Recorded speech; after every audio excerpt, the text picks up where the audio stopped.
Hey guys, today in this tutorial I'm going to show you how to quickly make some really cheap home job lava.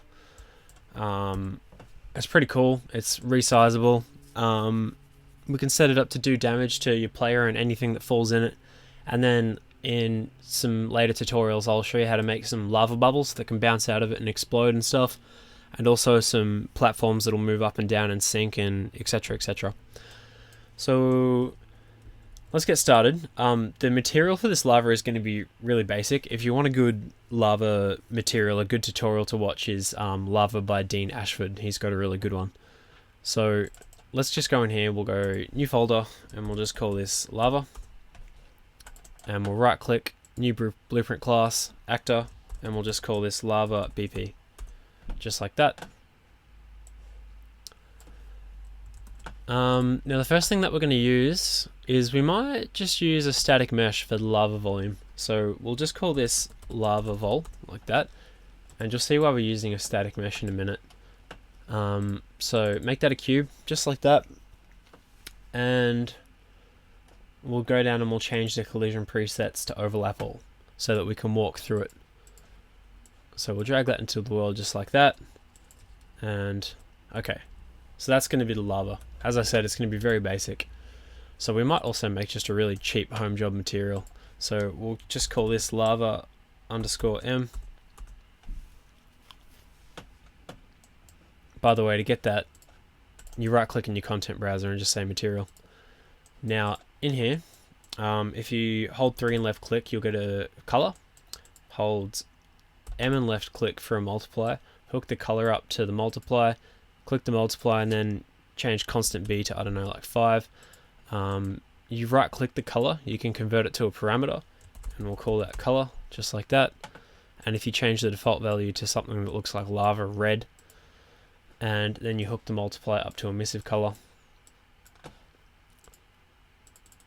I guess it'll look kind of like lava if you're playing like a low poly game, maybe.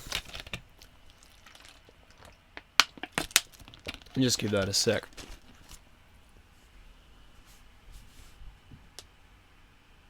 Or a minute. Or 5 hours. Okay, kind of looks like lava. It's better than what we've got anyway. So we changed the material of the cube to lava M. Just like that. And we can make that flash later as well if we want.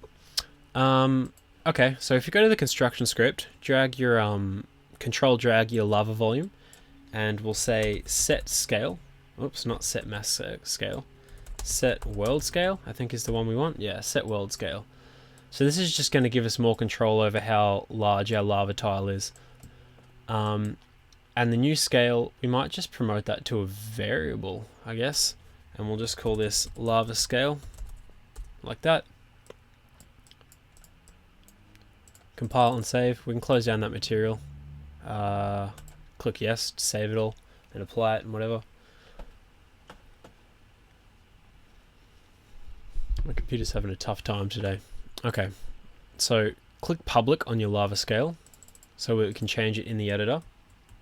Now right now its scale is set to 0, so we might want to change the default to something bigger to make it actually visible. But we could set this to say 5, 5 and 1, just like that, and now we have a volume of 5, 5 and 1. And when we walk in that, that's when we're going to do damage to our player, which we'll get to in a sec. Okay, so that's cool. Let's just change the default. We'll change the default to 5, 5 and 1. That's a pretty good starting size, I think. So now that we've got that, I think we can set up the damage, I guess. So if you go over to your event graph, you can close all of this down, delete all of that. Click on your lava volume, then right click and say begin overlap, and let's just type in a print string just to check that that collision works. I'll just call that hit.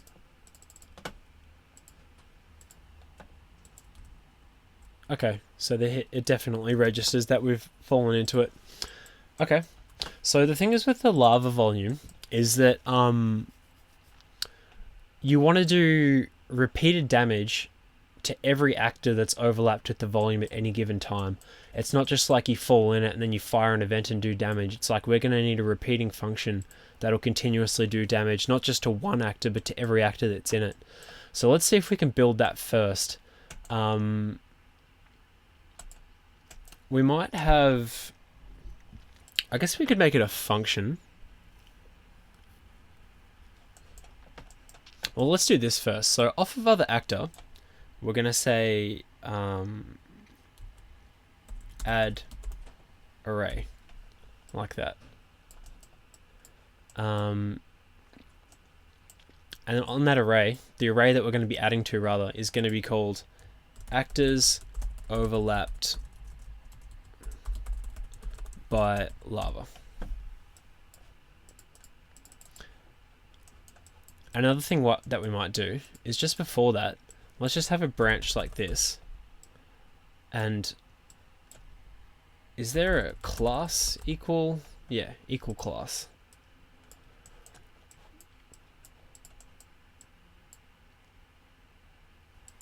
Sorry, not that. What we want is we want contains array, contains item. Okay.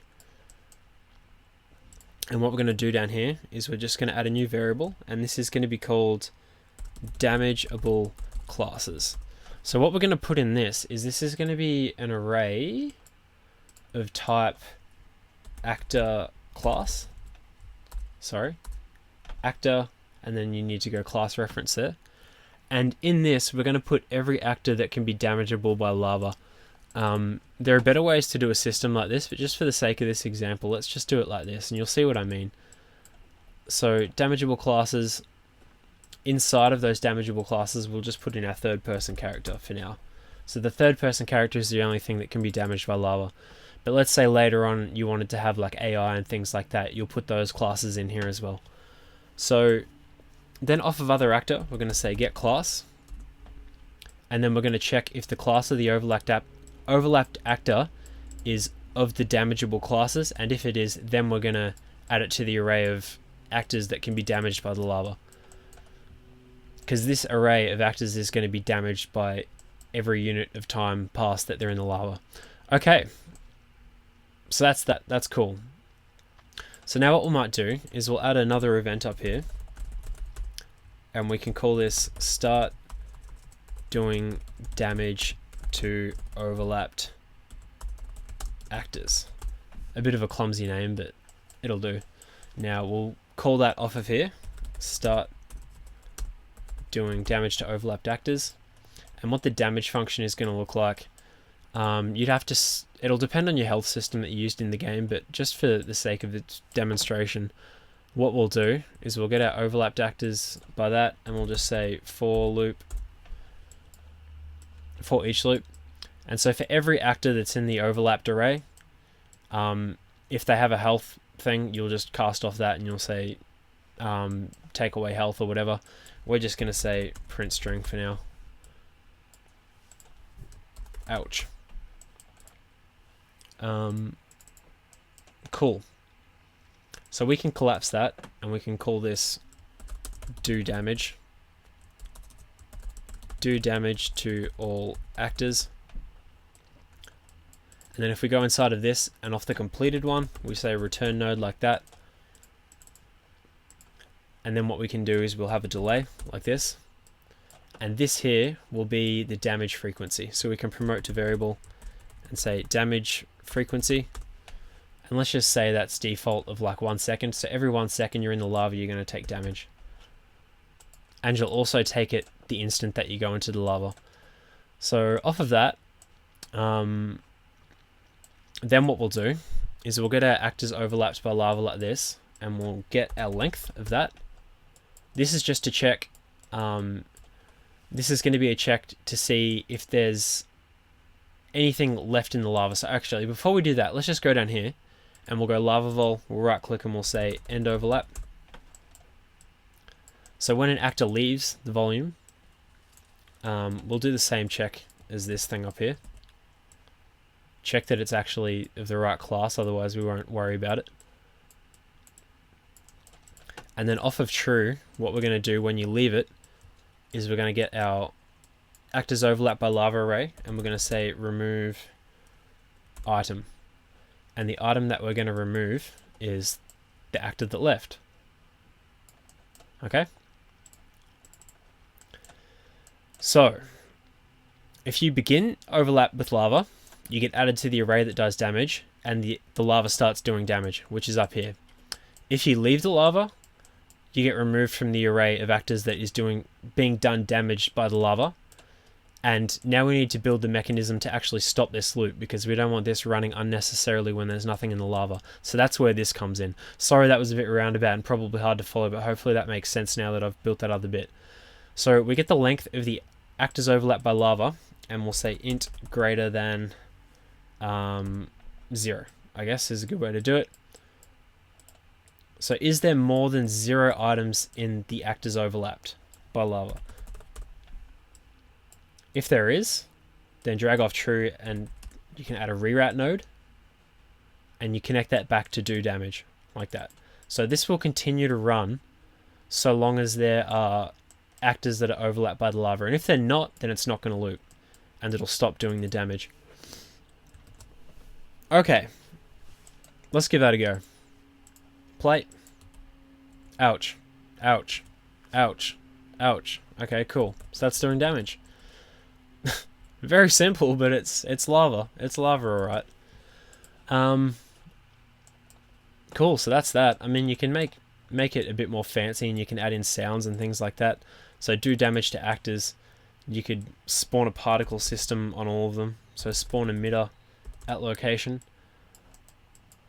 And this could be an explosion. So each time you do damage to an actor, they explode inside of the lava.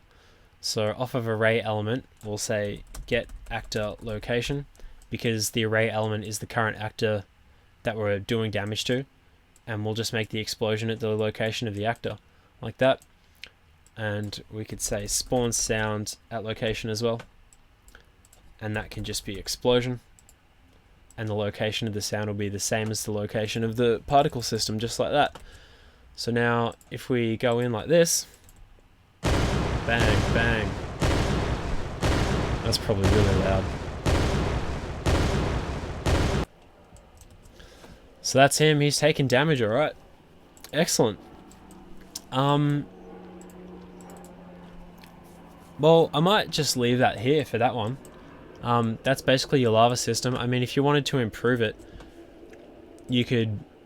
Oh yeah, I said I was going to change the... make this guy flash. We can quickly make this guy flash. That's not really too hard. So on begin play, grab your lava volume, drag off and say get material. Actually, not get material, say create dynamic material instance. And the source material is going to be the lava material. And then off of this, we can promote that to a variable, I guess, and we'll call this dynamic material instance, like that. And then we can have a timeline, which is going to be called flash emissive. And the timeline, crack that open, add a float track, just make this of length 1 second, looping, right click to add a keyframe. The first keyframe will be at 0 and 0, and the next keyframe will be at 0.5 and 1, and then the next keyframe will be at 1 and 0, like that. And you'll see why I'm doing this with 1s and 0s in a second. So off of update, what we're going to do is we're going to get our material instance, and we're going to say set scalar parameter value. And we haven't set up the value that we want. The value that we want is going to be called intensity. So to add that value, just go back into your lava material, and off of this guy here, so if we hold 1 and left click, we can add a single number, I guess, I don't know what you'd call it, parameter, convert it to a parameter, and we're going to call that intensity. Oops, I spelled that wrong. It's very important that you spell it right. You've got to spell it the same as what it's going to be called in the blueprint. The default value can be 5. It doesn't really matter because we're going to be changing it in the blueprint anyway. So this is the color, and it's going to be multiplied by some intensity, and that intensity we're going to cycle up and down using our timeline in the blueprint. So just give that a second to save.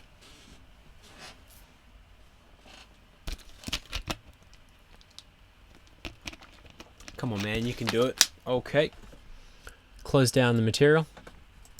Now, what we've got here, the value of that intensity, we're going to use a lerp, linear interpolation. Now, the alpha is going to be, the alpha is a value between 0 and 1. 0 will return A and 1 will return B, which will go into that. And as you recall, this is cycling between 0 and 1, just like that, up and down. So that's just going to cycle us, running this timeline is going to cycle us back and forth from A to B. So A could be like, I don't know, just say 1, lowest intensity possible. And then B is going to be the highest intensity, so we'll make that 10, just like that. And if we wanted to take this another step further, before the timeline starts to run, we can also go down into our components down here, get this flash emissive, control drag, just like that. And then off of this, we can say set play rate, like that. And then the play rate, let's make that, let's just try 2.5. So at the moment, this takes 2 seconds. Sorry, it takes 1 second. Now we can multiply that by 2.5 to make it speed up. Just to make it look more lava-ish, more deadly. There you go. So we got some flashing lava. And when you walk inside, you take damage. Cool.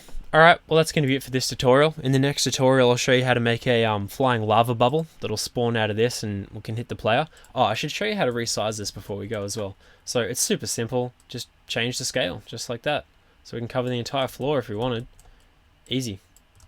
You can change the depth of it as well. You can make it deeper. So that didn't work because we started overlap with it. So if we leave and then we walk in, you'll start taking damage. If you want it to register actors that start in the lava, which you probably don't want to do because you're never really going to start in the lava, all you do is just off of begin play is you'd use get overlapped. Sorry, right click and say get overlapped. Get overlapping actors, just like that. And the class filter, you can use the damageable actors, get all the overlapping actors, and then right from begin play, you can just add them to the actors overlapped by lava array and start doing damage. I'm not going to show you how to do that because you're probably never gonna start in lava. Alright, so that's it for this tutorial. Next tutorial, I'll show you how to do the bouncing lava bubbles, and I'll show you how to make some rising and falling platforms. That's it, guys. Let me know if you have any questions, and I'll see you in the next one.